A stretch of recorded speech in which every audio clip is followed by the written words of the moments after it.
కొనుక్కొని సంపాదించింది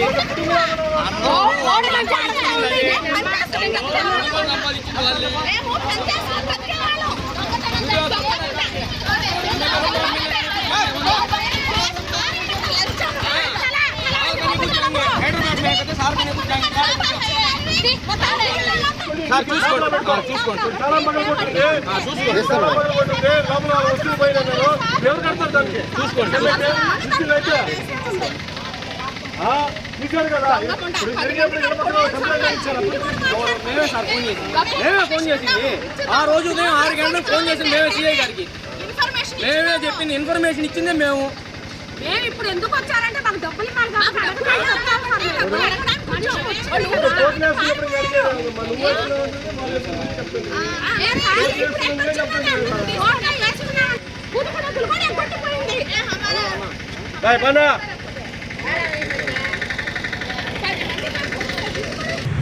నేను శ్రీనిలయం దేవస్థానం పోల్దరువులో దేవస్థానాలు కట్టుకొని నివసిస్తున్నాను.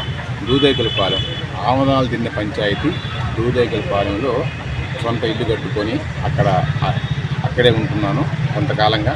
కానీ ఒక 6 నెలల నుంచి నేను ఆ ఇంటి దగ్గర లేకుండా నేను కావిల్లో ఉంటూ అదేవిధంగా దేవస్థానాలకి దగ్గర ఉంటూ వచ్చాను. నాకు మొన్న రాత్రి తెలిసిందే నా ఇంటి తాళం పగలగొట్టున్నారని. లోపలికి వెళ్ళి ఈరోజు చూస్తే అమ్మవారికి సంబంధించిన విలువైన వస్తువులు, అమ్మవారి కవచము, విగ్రహాలు, అమ్మకి సంబంధించిన విలువైన వస్తువులు ఏమి లేవు. అదేవిధంగా కొంతమంది గ్రామస్తులు నాకు ఇవ్వాల్సిన డబ్బులు సంబంధించిన ట్రాన్స్ఫర్ నోట్లు, చెక్కులు, వాళ్ళు డాక్యుమెంట్స్, టీవీ, వంట సామాన్లు, అదేవిధంగా అనేక రకమైన వస్తువులు మొత్తం ఏమీ లేవు. ఈరోజు రూరల్ పోలీస్ స్టేషన్కి వచ్చి కంప్లైంట్ చేయడం జరిగింది. అది ఎట్లా పోయాయి, ఏమైనా చూసారా? దేవీ నవరాత్రులకి అమ్మవారికి మొదటి రోజు చేసే అలంకరణ స్వర్ణ కవచముల దుర్గాదేవి వెండి కవచం 4 కేజీలు ఉంటుంది. అమ్మవారు వెండి కవచము, వెండి కిరీటము, వెండి హస్తము, అదేవిధంగా వెండి కత్తి, అమ్మవారు పంచలోహాలతో పాటు బంగారంతో కూడిన విగ్రహము, ఇవి కాకుండా తాంబూలం డీసు, తాంబూలం సంబంధించిన డీసులు అంటే మామూలు డీసులు 4, తాంబూలం డీసు, వెండి చెంబు, వెండి ప్రమిద కుందులు, బంగారం ఆభరణాలు, అమ్మవారికి సంబంధించిన కాసులు, పేర్లు. మొత్తం ఎంత పోయింది బంగారం? ఇప్పుడు దస్తావేజులు పోయాయి అన్నారు కదా, అవి ఎంత విలువ ఉంటాయి?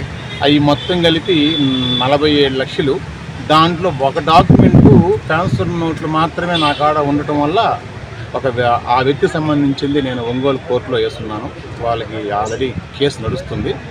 మిగతా డాక్యుమెంట్లు మొత్తం అన్నీ మిస్ అయ్యింది. వాటికి సంబంధించిన కొన్ని ఫోటోలు నా దగ్గర ఉన్నాయి. మొత్తం బంగారం ఎంత? సుమారు బంగారము వెండి వచ్చి 12 కేజీల 400 గ్రాములు ఉంటుంది రఫ్గా. బంగారం అంటే అది అమ్మవారి బంగారం, చాలా విలువైన వస్తువులు ఉన్నాయి. నేను ఇంకా చెప్తాను. కంప్లైంట్ ఇచ్చారా? ఇచ్చాను. ఈరోజే ఎఫ్ఐఆర్ కడతానన్నారు సారు. మన సిఏ సారు వీలైనంత త్వరగా ఇవన్నీ త్వరగా చేసి మనకి అందజేస్తానన్నారు.